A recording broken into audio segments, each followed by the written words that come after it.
The scent of fried chicken and collard greens drifted through the warm Georgia air as the lunchtime rush filled Sweet Magnolia's, one of Atlanta's most beloved soul food restaurants.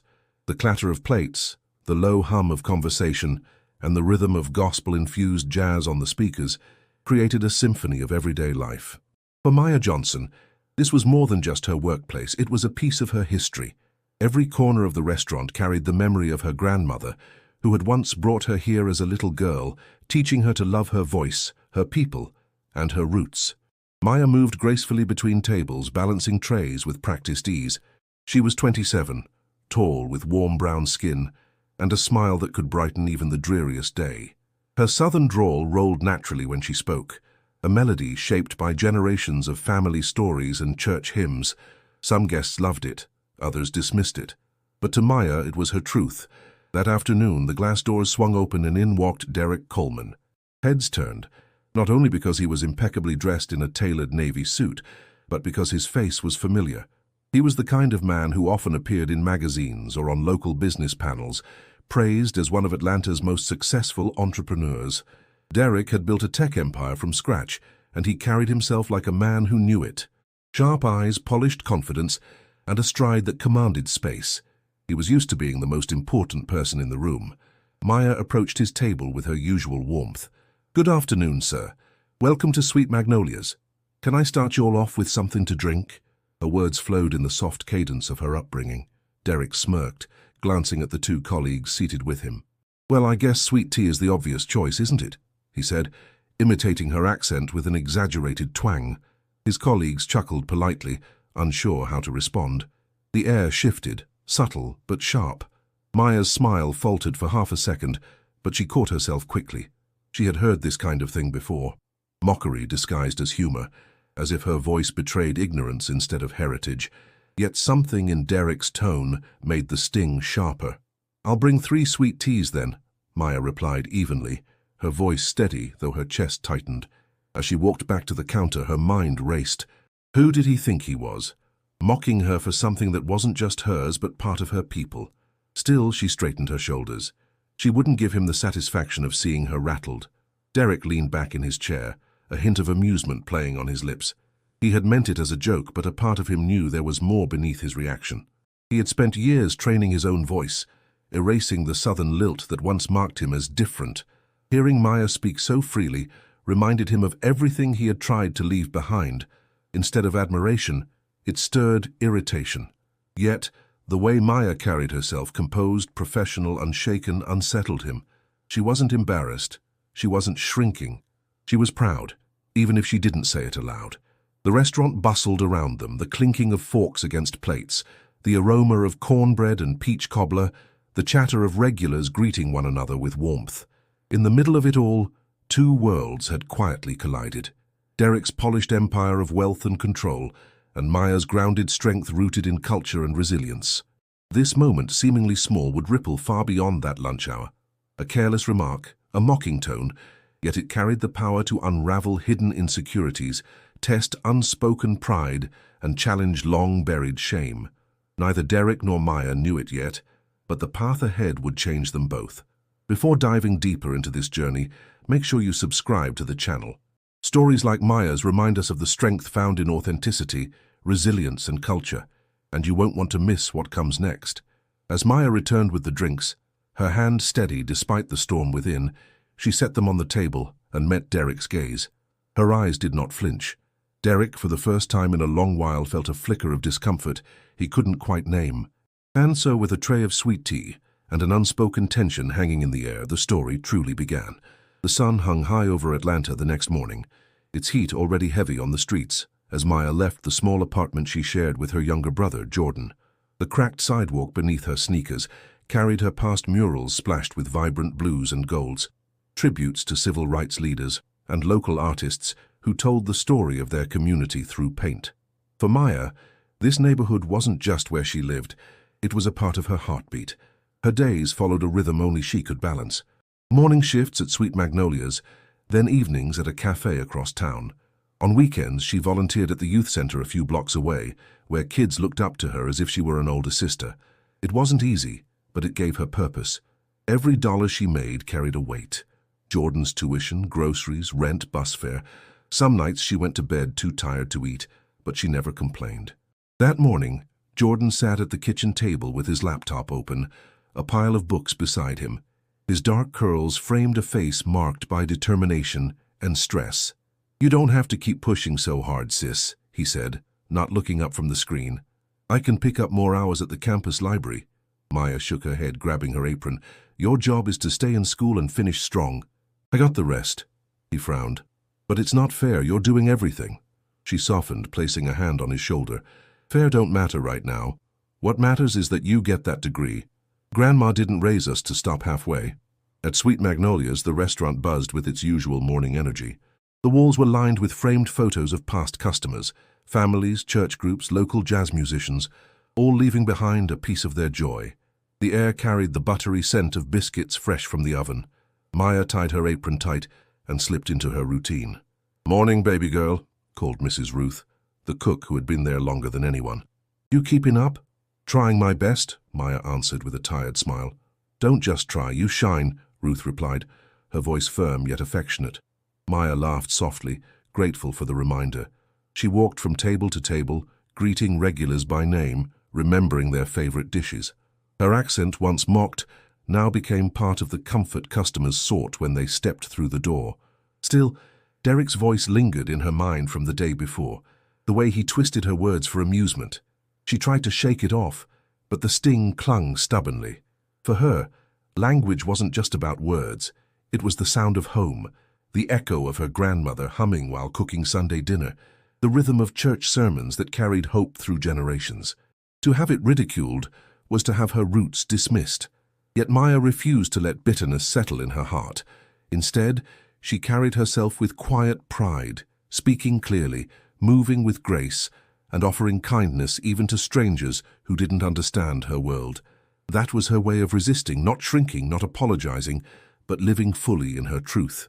After her shift, she walked to the youth center, where children's laughter spilled into the street. Inside, colorful posters lined the walls. "Dream big, stay true, your voice matters."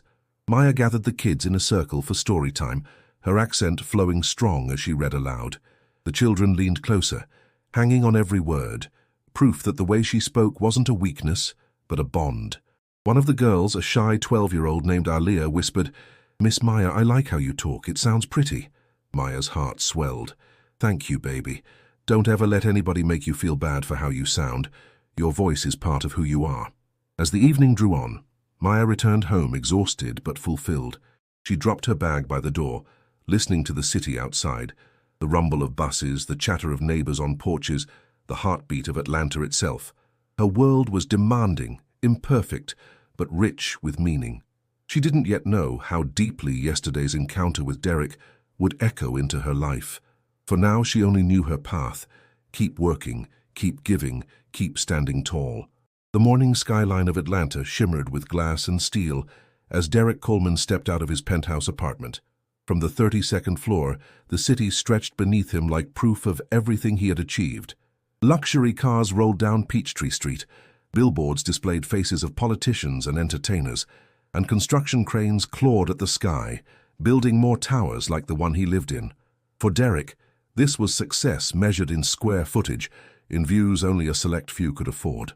His life was a constant stream of meetings, deals, and accolades. In the lobby, a doorman greeted him with a crisp, "Good morning, Mr. Coleman." Derek nodded curtly, phone in hand, already scrolling through emails. His schedule was packed: a board meeting, a lunch with investors, a networking gala in the evening. Every minute of his life was accounted for, yet beneath the surface of control, something restless stirred. He wore his success like armor, polished and impenetrable, but even armor can grow heavy. At Coleman Technologies, the headquarters mirrored Derek's personality: sleek, efficient, intimidating. The walls gleamed white, the furniture modern and minimal. Employees passed in and out of glass conference rooms, speaking in the crisp corporate language that left no room for warmth. Derek walked through the office with a presence that commanded respect, though some would quietly call it fear. In the boardroom, he took his seat at the head of the table, adjusting his cufflinks. His team presented quarterly numbers, graphs rising upward, profits impressive. Yet Derek's focus drifted. He remembered the way Maya had looked at him after he mocked her accent. Steady, unflinching, not small. The image gnawed at him in ways he couldn't explain. "Mr. Coleman, the projections suggest expansion into new markets could yield—" He cut in sharply, his tone precise. "Stick to facts, not suggestions. We deal in certainty here." The room grew tense, employees nodding quickly, shifting uncomfortably in their chairs. Derek thrived on authority, but moments like these exposed the gap between his power and his peace. Later that afternoon, he retreated to his office, where floor-to-ceiling windows framed the city. He sat behind a mahogany desk, glancing at a framed photo tucked discreetly in the corner, his mother smiling with pride, her arm around him at his high school graduation. She had spoken with the same accent he now ridiculed in others. He had loved her voice once, soft and strong, guiding him through hardship. But as he climbed the ladder of success, he learned quickly how people reacted to it, how doors closed when his words revealed his roots. Years of correction and practice had sanded down his speech into something neutral, polished. He had told himself it was necessary, that no one would take him seriously otherwise, and it worked. But the cost lingered in moments like this, when Maya's refusal to hide her voice unsettled him more than he wanted to admit. A knock broke his thoughts. James Holloway, his longtime mentor, stepped inside. James was in his 60s, sharp in his tailored suit, carrying the quiet authority of a man who had lived both success and struggle. "You're distracted," James said without preamble. "I'm fine," Derek replied, leaning back in his chair. James studied him. "Fine doesn't look like staring at the same spreadsheet for 10 minutes. Something's on your mind." Derek hesitated, unwilling to admit the truth. "Just the usual pressures. Growth, investors, competition." James didn't push further, but his eyes lingered. "Pressure is part of the game, but don't let it turn you into someone you're not." The words struck harder than Derek expected. He dismissed James with a nod, but the unease remained. As the day ended, Derek stepped into his sleek black car, chauffeured toward the gala where his name would be celebrated again. Yet as the city lights blurred past, his thoughts returned not to profits or accolades, but to the steady gaze of a waitress who refused to be diminished. The question he avoided pressed harder. Why did her voice unsettle him so deeply? 2 weeks later, Derek returned to Sweet Magnolia's, this time with a pair of out-of-town investors.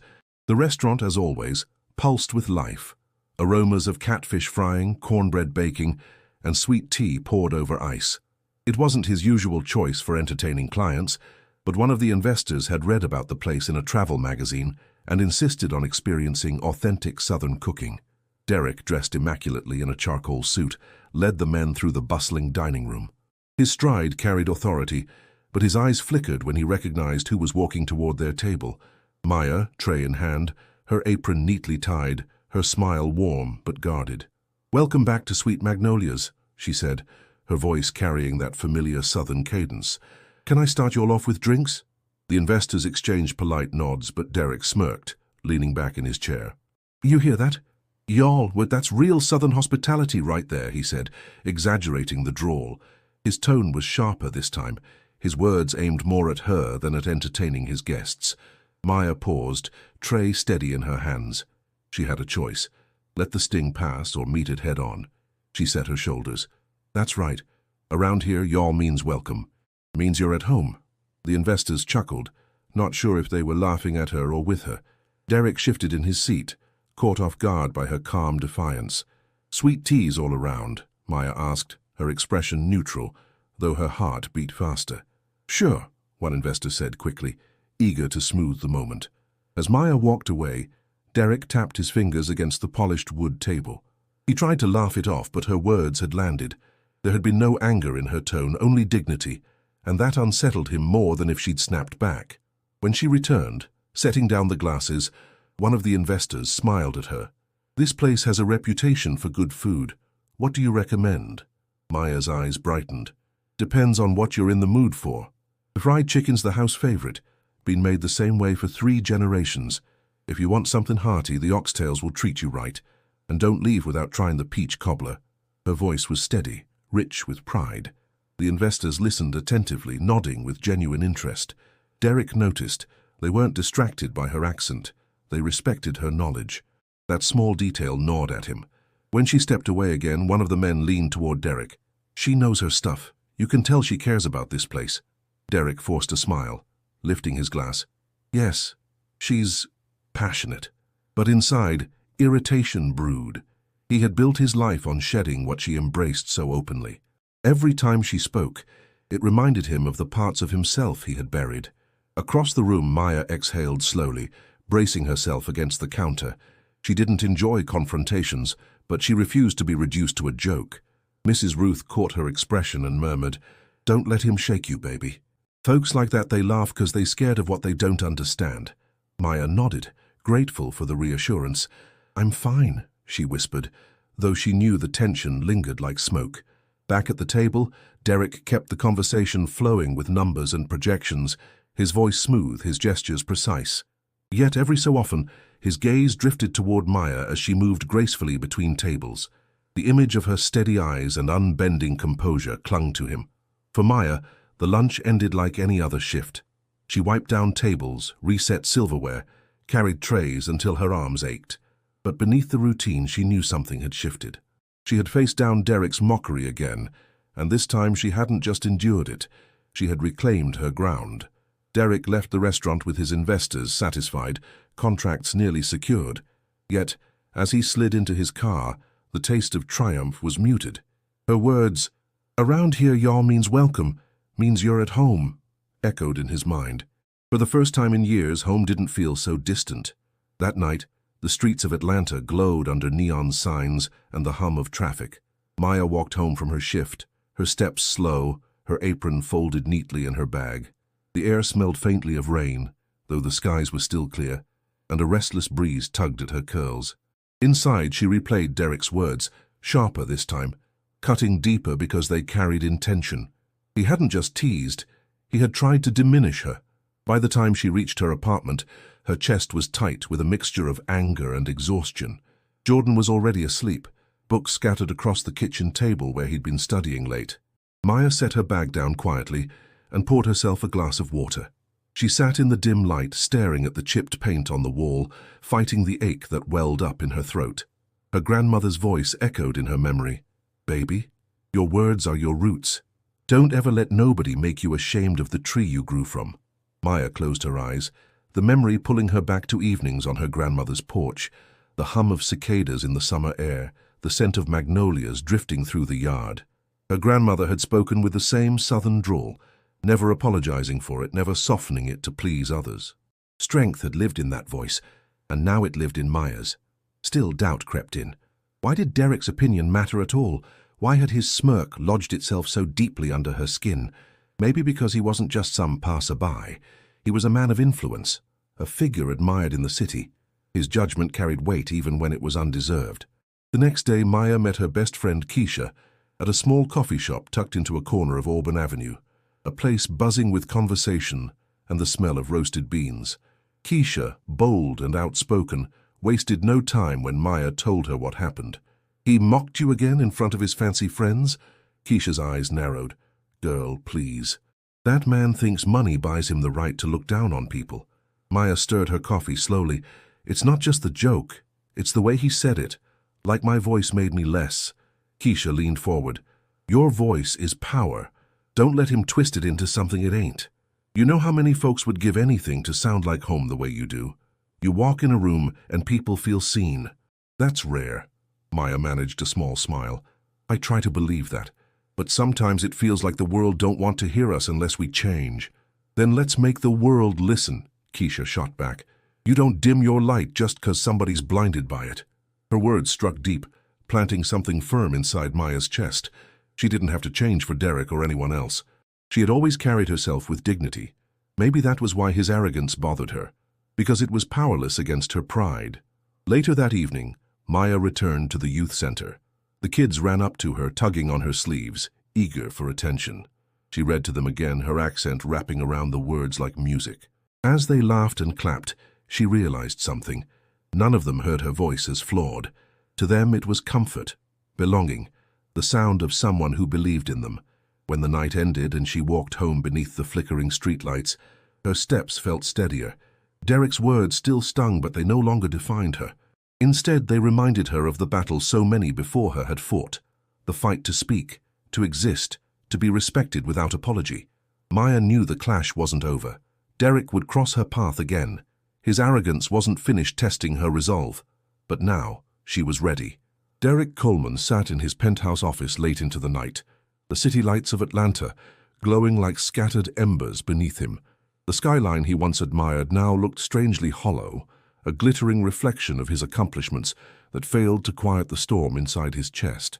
He should have been celebrating. His investors were pleased, contracts signed, profits secured. Yet the sound of Maya's voice, steady and unapologetic, replayed in his head with relentless persistence. He leaned back in his leather chair, loosening his tie. The silence pressed in, broken only by the faint hum of traffic far below. He picked up a glass of bourbon, its amber color catching the light, but even that failed to soothe him.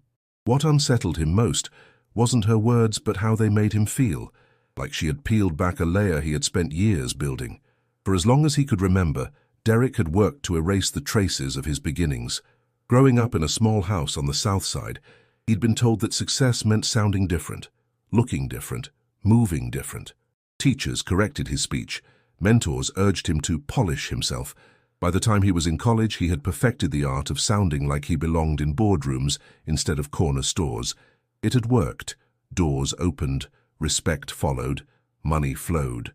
But what had been left behind? He closed his eyes, and his mother's voice came rushing back, warm and tender, carrying the same southern rhythm he had mocked in Maya. "Derek, don't you forget where you came from," she used to say, pressing a kiss to his forehead after long shifts at the hospital.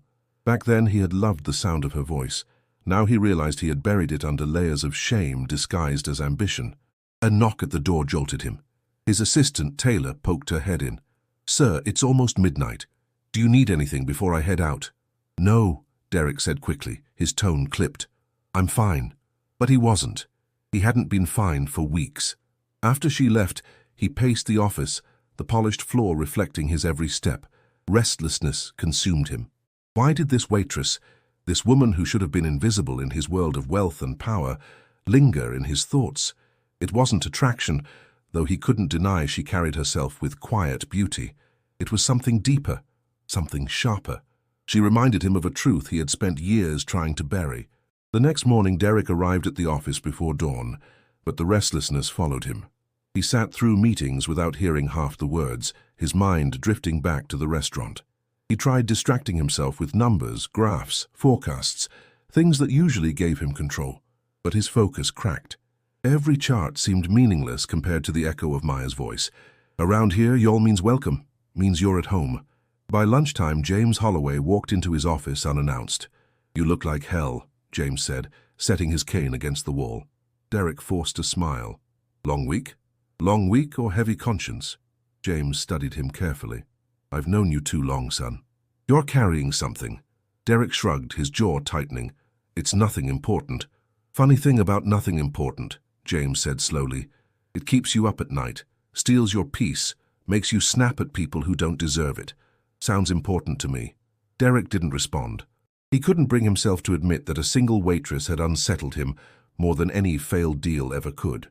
That night, back in his penthouse, he stood on the balcony, the city stretching endlessly below.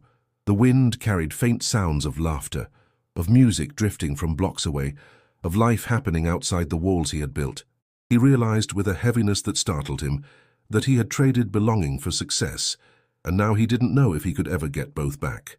Saturday afternoon brought life to the heart of the neighborhood where Maya had grown up. The youth center buzzed with excitement, children darting between booths, music pulsing from speakers, and the smell of barbecue drifting through the air. It was the annual Community Cultural Festival, a day when neighbors gathered to celebrate their history, art and resilience. Maya had been helping organize the event for weeks. She stood at the entrance, greeting families as they arrived, her energy contagious despite the fatigue in her bones. Bright banners fluttered overhead, painted with words like heritage, strength, and unity. Local vendors sold handmade jewelry, African print clothing, and books from Black authors. Every corner carried reminders of the culture that had shaped her. "Miss Maya," Aaliyah, the shy girl from the youth center, ran up and hugged her waist. "You gonna read again today?" Maya smiled down at her. "Wouldn't miss it for the world." "You bring your friends?" The girl nodded, pointing to a group of kids waving eagerly. Maya's heart warmed. These children were why she pushed herself past exhaustion, so they could grow up proud of who they were, unafraid to speak in their own voices. Later, Maya gathered the kids in a circle beneath a large oak tree. She read aloud a story about a young girl who found courage in her roots, her accent flowing naturally as the words rose and fell. The children listened wide-eyed, clapping at the end, their joy echoing across the festival grounds. Parents nearby nodded in quiet approval, grateful for someone teaching their kids pride in a world that often demanded they shrink. After her reading, Maya joined Keisha at one of the food stands. Keisha handed her a plate piled high with ribs and cornbread. "You see those kids' faces? That's impact, girl. You think a man like Derek could ever inspire folks like that?" Maya chuckled softly, though Derek's name still carried a sting. "Maybe not, but I can't waste my energy on him. These kids, that's where my fight is." Keisha raised her glass of lemonade. "Then keep fighting. You're building something money can't buy." As they ate, the crowd shifted, and Maya froze. She spotted James Holloway walking into the festival, cane in hand, accompanied by none other than Derek Coleman. The sight struck her like a sudden chill. He looked out of place in his tailored suit among the casual crowd, but his eyes moved slowly across the booths, curious yet hesitant. James greeted people warmly, exchanging handshakes and hugs. He spotted Maya and waved. "Miss Johnson, good to see you here." Maya stood tall, forcing a polite smile. "Mr. Holloway." "Welcome." Her gaze flickered briefly to Derek, who nodded slightly, his expression unreadable. James looked between them, sensing the unspoken tension. "This festival's important," he said. "It shows what community looks like when we come together. Reminds us where we come from." Maya folded her arms, keeping her composure. "Yes, sir. It's about honoring what built us." Derek remained silent, but his eyes lingered on the children playing, the families laughing, the pride woven into every detail. It was a world he had distanced himself from, yet it stirred something familiar in his chest. As the sun dipped lower, spoken word artists took the stage, voices powerful and raw, declaring truths about identity and belonging. One performer's words pierced the air. "Our tongues hold history.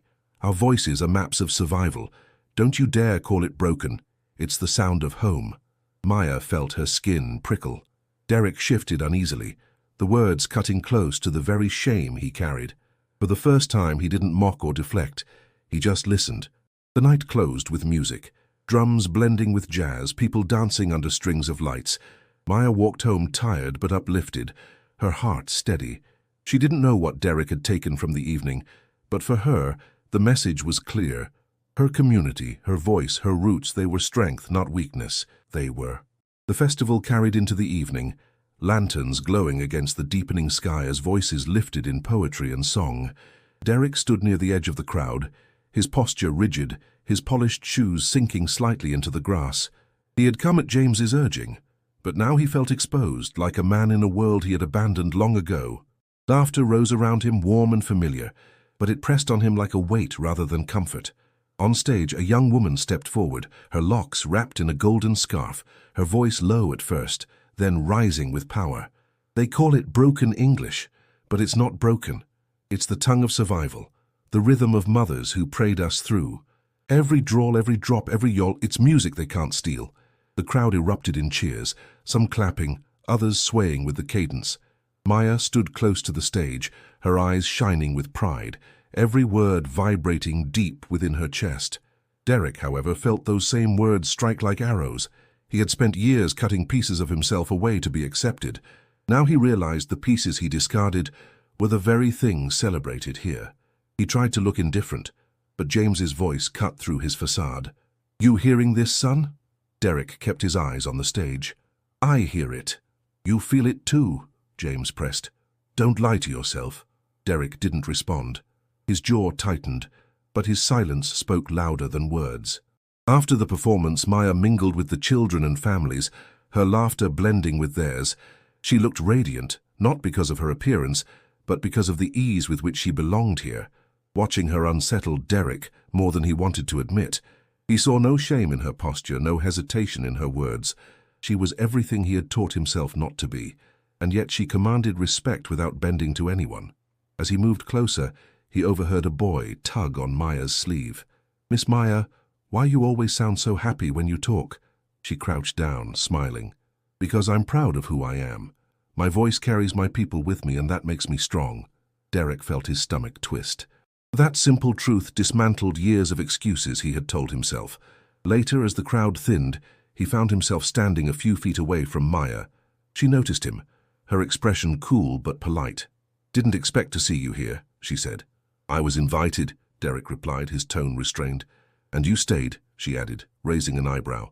"Guess that means something got through." He shifted uncomfortably. "Maybe." Her gaze held steady.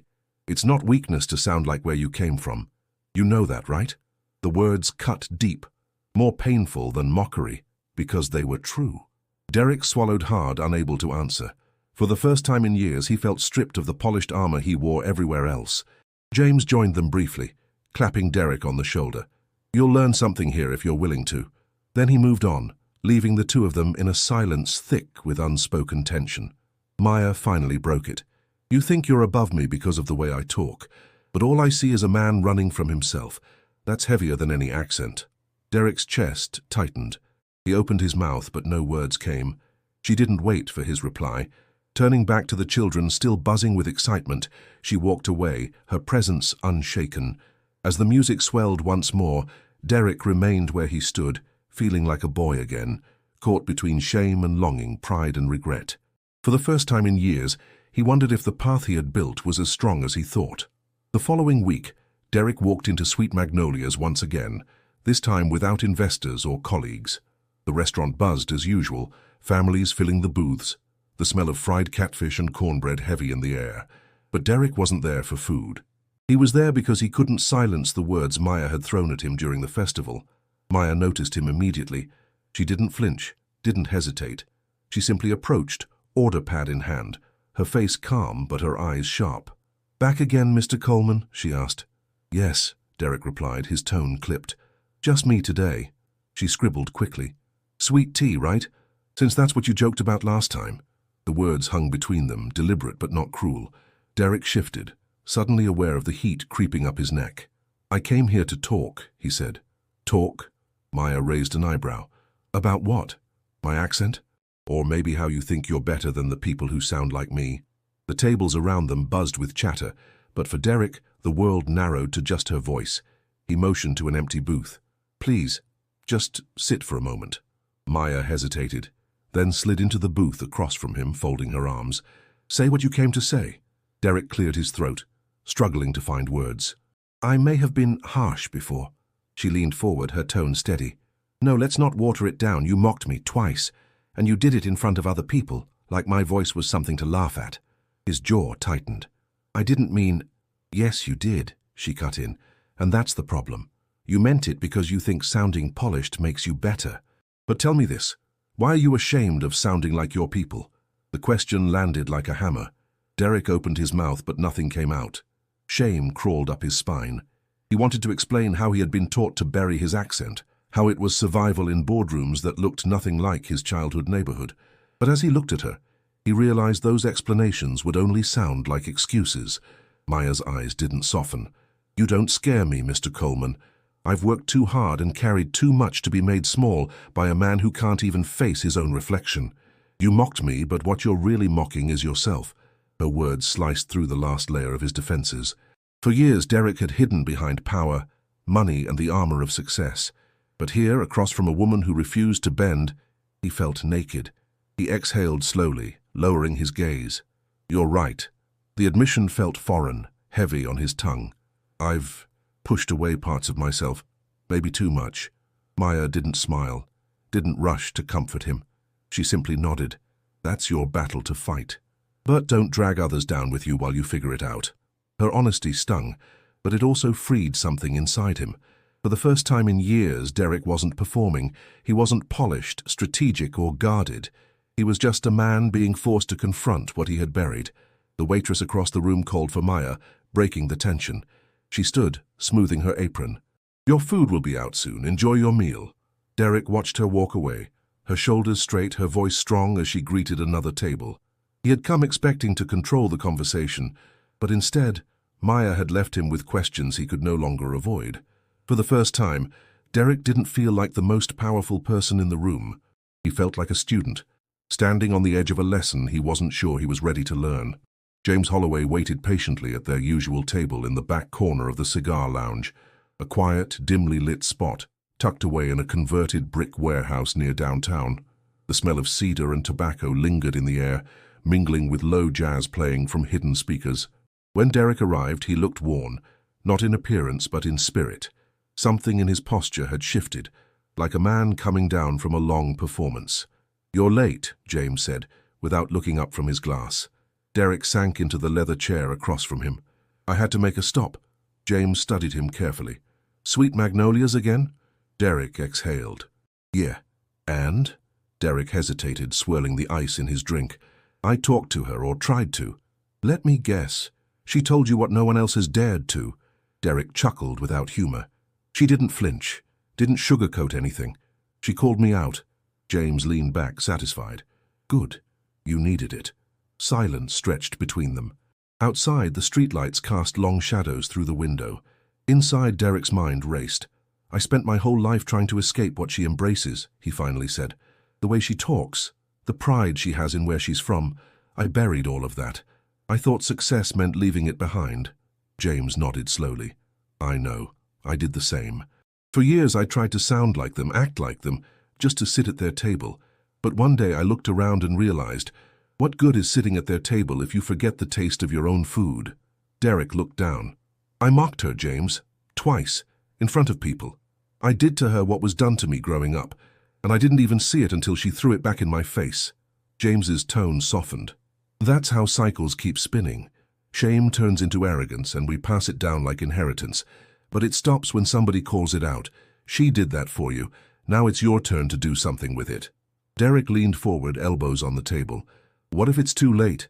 "It's only too late if you're too proud to change," James said. "Look, Derek, you built something powerful.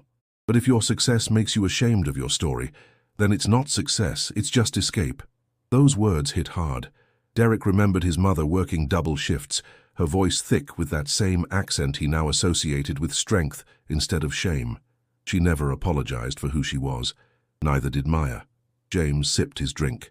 "You need to stop measuring yourself by their standards. You want to lead? Lead from where you're rooted. Show these kids they don't have to erase themselves to succeed." Derek's mind turned to the youth center, the festival, Maya reading to those kids under the oak tree. That was real leadership, standing tall in truth, not hiding behind polish. "What would that even look like?" Derek asked quietly. "Start with showing up. Listen more than you talk. Support what's already working instead of trying to fix it. And when you speak, don't do it to impress, do it to connect." Derek nodded slowly, the weight of the truth settling in. As they stood to leave, James clasped his shoulder. "Remember who you are, Derek. Not the version you curated for press releases, but the boy who grew up on Westview, who knew struggle, who heard his mama sing gospel in the kitchen. That's the man the world needs, not the mask." Outside, the night was warm, the city humming with life. Derek looked out over the skyline, his chest tight with something new. Clarity. He had spent years climbing. Now for the first time he realized it was time to go back and lift others up. Monday morning came with a soft drizzle blanketing the city. Derek stood outside the community youth center, dressed down in jeans and a sweatshirt. No suit, no entourage, no camera crew, just him. The air smelled of wet concrete and fresh earth. The building looked smaller than he remembered from the festival, but something about its presence grounded him. He stepped inside quietly, unsure of where to begin. A few kids played basketball in the gym, their laughter echoing through the halls. Maya was nowhere in sight. A woman at the front desk glanced up. "Can I help you?" "I'm Derek Coleman. I came to speak with whoever runs the program here." The woman blinked in surprise, then nodded slowly. "You'll want to talk to Miss Tamika. Office down the hall, last door on the left." He thanked her and made his way down the corridor, nerves rising with each step. Tamika was in her mid-40s, full of warmth and no-nonsense energy. She looked him up and down when he entered. "You lost?" she asked, arms crossed. "No, ma'am," Derek replied. "I came because I want to help. I've made mistakes, but I want to do something meaningful." Tamika didn't smile. "What kind of help are we talking? Photo ops? Press releases? Donations with strings?" He shook his head. "None of that. I want to listen. Learn." Give resources where they're needed, not where I think they should go. No conditions. Her expression softened just slightly. We've had folks like you come through before. They show up once, take a few pictures, then vanish. You serious? I'm serious, he said. I'm not here to be seen. I'm here to see. Tamika studied him for a long moment, then gestured to a stack of chairs. You can start by helping me set up for the mentorship circle. Kids come in after school. You'll be talking less and listening more. Derek got to work. Over the next few weeks he showed up every Tuesday and Thursday. He listened to teens talk about their dreams, their struggles, their fears. He didn't try to fix them. He shared his own story when asked, not the polished version but the real one. The boy from Westview who used to walk to school with holes in his shoes. The kid who got mocked for how he talked. The young man who thought success meant silence. Not everyone trusted him right away. Some kids stayed distant. Some adults watched with suspicion. And Maya, she kept her distance entirely. She came and went, observing him from afar, offering a polite nod but no more. One afternoon, after helping a group of boys brainstorm ideas for a school project, a teenager named Malik asked, "You really a millionaire?" Derek chuckled. "Yeah, but it didn't mean much until I realized what I'd lost getting there." Malik frowned. "Like what?" "My voice. My sense of home. I spent years trying to sound different so I could be accepted. Now I'm learning that real success means bringing your whole self with you." The boy nodded slowly. "My grandma says that too. She say if you gotta change who you are to fit in, you don't belong there anyway." Derek smiled. "Your grandma's a wise woman." That night he left the center as the sun dipped low behind the skyline. His hands ached from lifting boxes. His shirt smelled like sweat and barbecue sauce, and his heart felt something unfamiliar. Peace. Not the kind that came from achievement, but the kind that came from connection. He still didn't know if Maya would ever forgive him, but each day he returned, he hoped his actions would speak louder than his mistakes. For the first time in his adult life, Derek wasn't trying to climb higher. He was learning what it meant to go deeper. Maya pressed the back of her hand to her forehead, her skin clammy from the heat inside the kitchen. The air conditioner in their apartment had given out 2 days ago, and the late summer Atlanta humidity pressed through the walls like a heavy blanket. The fan did little more than move the hot air in circles. She stood at the stove, cooking a simple dinner of rice and beans, her back aching, legs sore from the double shift. Jordan sat at the kitchen table, quiet, his laptop open, but the glow from the screen revealed more worry than focus in his eyes. He rubbed his temples, then spoke without looking up. "Maya, we need to talk about tuition." She turned off the burner, exhaling slowly. "What's going on?" He pulled up the university portal, showing her the outstanding balance. "If I don't make this payment by Friday, I can't register for next semester. And I already talked to financial aid. They said there's nothing more they can do this year."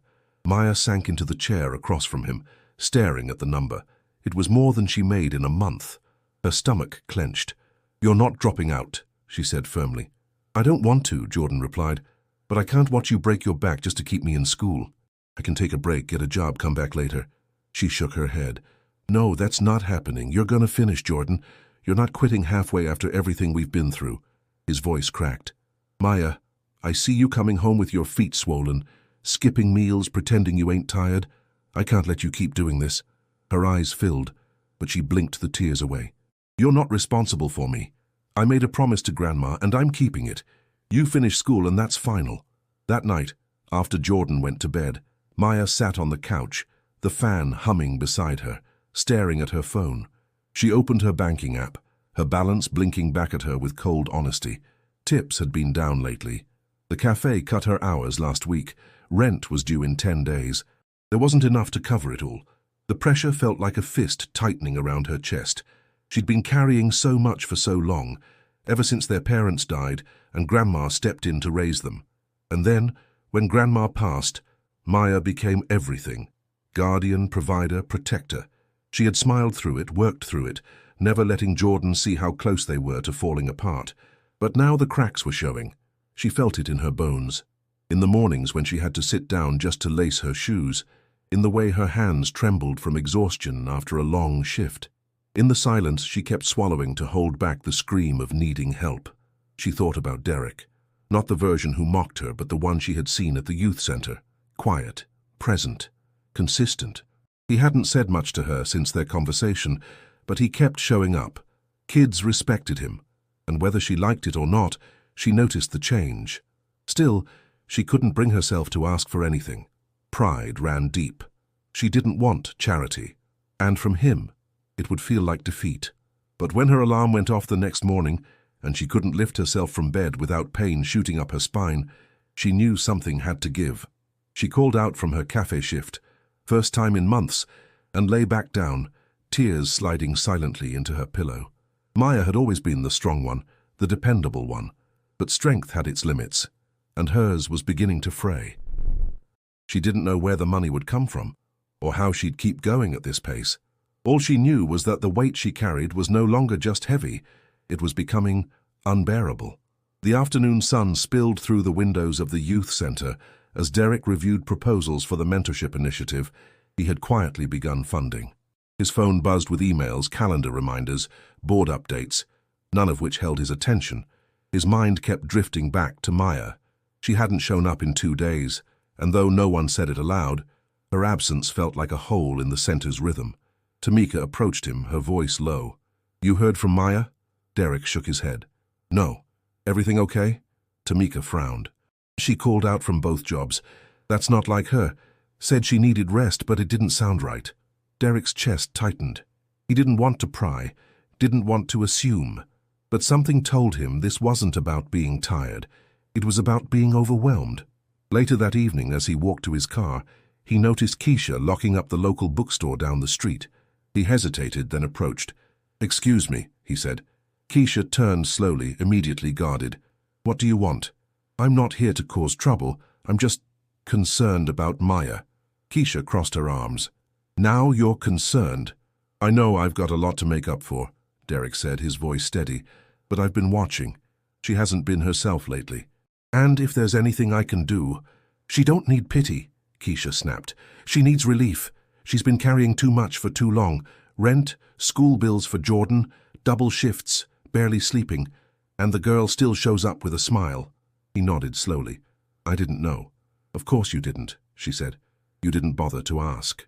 He let the words sink in. "Do you think she'd accept help if it came without strings?" Keisha gave him a long, hard look. "You think throwing money at her will fix this?" "No," Derek answered, "but maybe it could give her room to breathe. I've started a scholarship fund, quietly, through the center. No names attached. It's meant for students like Jordan, kids who just need someone to believe in them. If she doesn't want to hear it from me, maybe she doesn't have to." Keisha studied him. "If this is real and you're not using it to clean your conscience, then maybe. But don't expect her to thank you, and don't expect her to forget." "I don't," he said. "I just want her to have options." 2 days later, Maya sat at the kitchen table, eyes puffy, body still sore. Jordan came in from class holding a sealed envelope. "This came to the school," he said. "For me, no return address." She opened it carefully. Inside was a formal letter on youth center letterhead announcing that Jordan had been selected as the first recipient of a new scholarship program, covering his remaining tuition for the academic year. No mention of who funded it.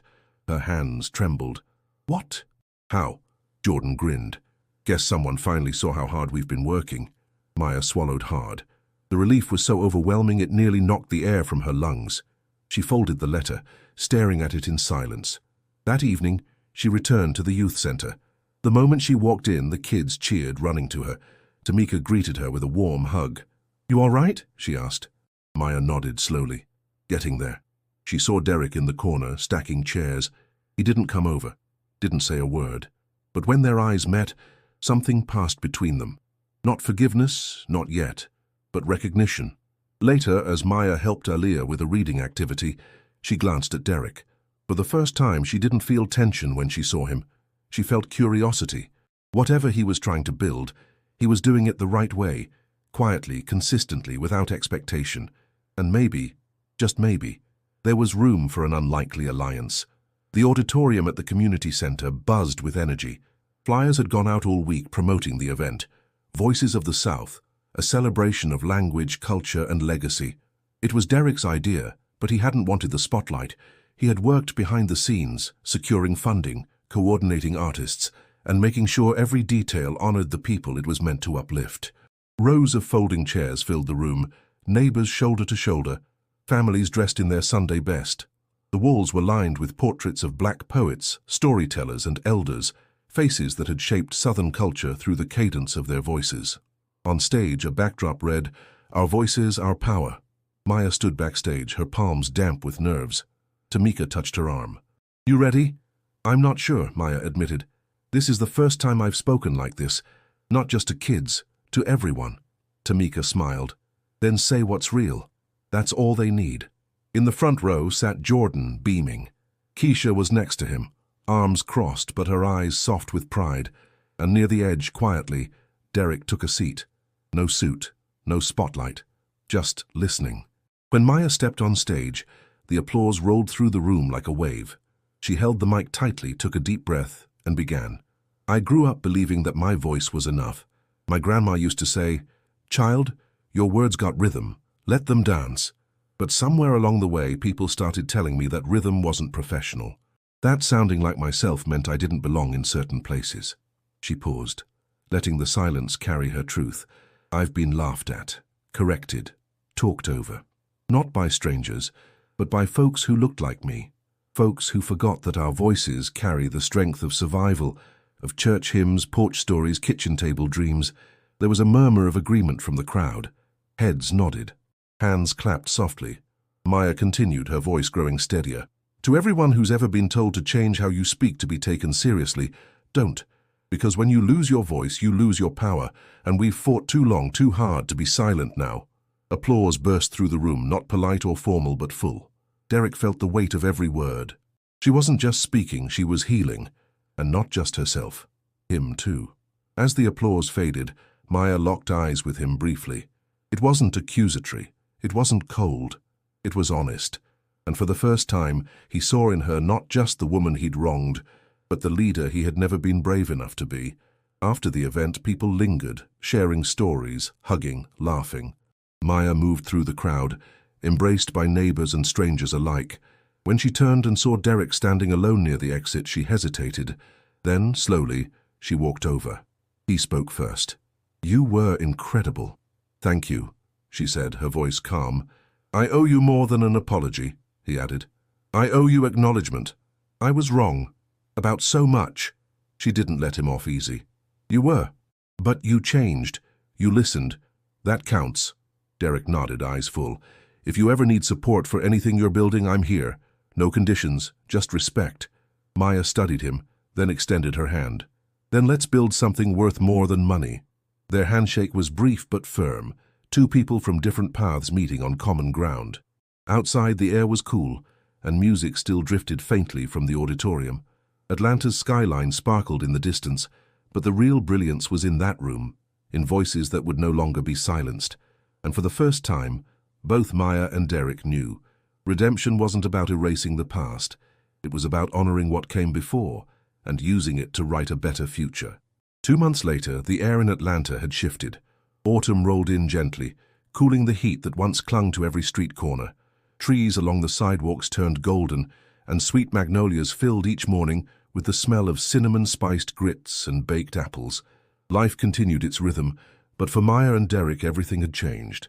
Maya's days were still busy. Early shifts at the restaurant, afternoons at the youth center, but there was a new lightness in her steps. Jordan had just received his tuition receipt for the spring semester, fully paid. He was excelling in his classes, motivated not just by dreams but by the love that got him there. One evening after closing, Maya stood outside the restaurant, sipping tea from a styrofoam cup, watching cars pass. Keisha joined her, wrapping a scarf around her shoulders. "You ever think we'd see him like this?" Keisha asked, glancing down the street where Derek had just finished leading a teen finance workshop at the center. Maya smiled softly. "Honestly, no. But change happens slow like stew. Gotta let it simmer if you want it to be real." Keisha bumped her shoulder. "You proud of him?" Maya paused. "I'm proud of us. He changed, yeah, but we held our ground. We didn't bend to make space. He stepped up to meet us. That matters." Later that week, the youth center hosted its first scholarship gala. It wasn't fancy. No tuxedos, no red carpets. Just good food, live music, and walls covered in artwork by local kids. Maya stood at the podium once again, this time not to defend her voice, but to celebrate the voices of others. She spoke about resilience, about the weight and beauty of language, about how power isn't in titles but in truth. The room listened closely, not just to her words but to her voice. Afterward, Derek stood near the punch bowl chatting with a group of teens when Maya approached. "You're really blending in now," she teased. He chuckled. "I even know what flavor of chips Malik likes now. That's progress." She laughed, then her tone softened. "I meant what I said on stage. This, what you helped build, it's real.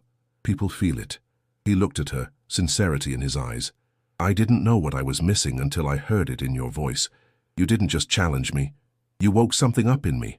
I'll always owe you for that." Maya shook her head. "You don't owe me.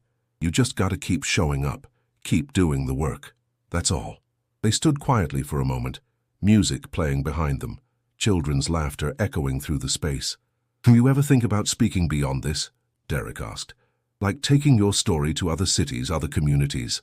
Maya considered it. "I've thought about it, but my roots are here. If the message spreads, I want it to start from home." "Then let's start from home," Derek said. "Together." And just like that, they weren't two people divided by pride and pain. They were partners in progress, proof that healing could grow from confrontation, that change could come when truth met humility. As the gala wrapped up, Maya helped stack chairs while kids danced in the back. Jordan filmed a quick thank you video for the scholarship donors. Keisha laughed with Tamika over spilled punch, and Derek for once didn't feel like a guest. He felt like he belonged. Outside, the night was cool. The city pulsed with its usual hum, but something had shifted. Voices that were once mocked now led, and a man who had once tried to silence his past had found his future by listening. Before we close, make sure you hit subscribe if this story moved you in any way. There are more journeys like Maya's waiting to be heard, stories of strength, culture, growth, and redemption. And if you're ready for another powerful story, click the video on your screen now. Trust me, you won't want to miss it.